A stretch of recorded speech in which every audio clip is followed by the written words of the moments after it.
Now, I know I'm about to get fried rice for my take here, but let's talk about this. Christopher Nolan was interested in directing a James Bond movie after doing Tenet, but was told he wouldn't get a say on decisions for the film's final cut. He went and directed Oppenheimer instead. Now, I want to tell you a detail about Christopher Nolan that a lot of y'all don't get.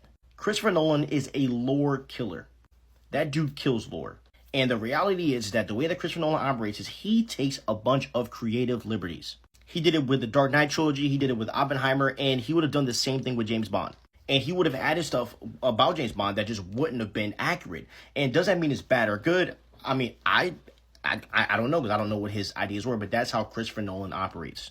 Christopher Nolan wants to do his own thing and his own vision in the way that he's it. And I respect the heck out of him for not, going against his view of the way that he does his projects. But this doesn't shock me because as I said, he kills lore. And a lot of y'all are going to be shocked when you watch Odyssey, and you really shouldn't be, because he's going to take a bunch of creative liberties in that movie as well, because that's the kind of director that Nolan is. He's not going to sit here and try to lie to you and act like he's going to honor the source material. No, he's going to do what he thinks is best for the movie.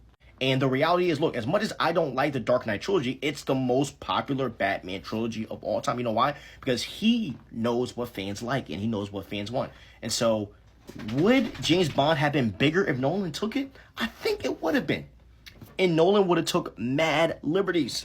And it would have probably worked. But not giving him the final cut, that's not the way Christopher Nolan is going to operate. And he's grinded too hard to deal with having that as an issue.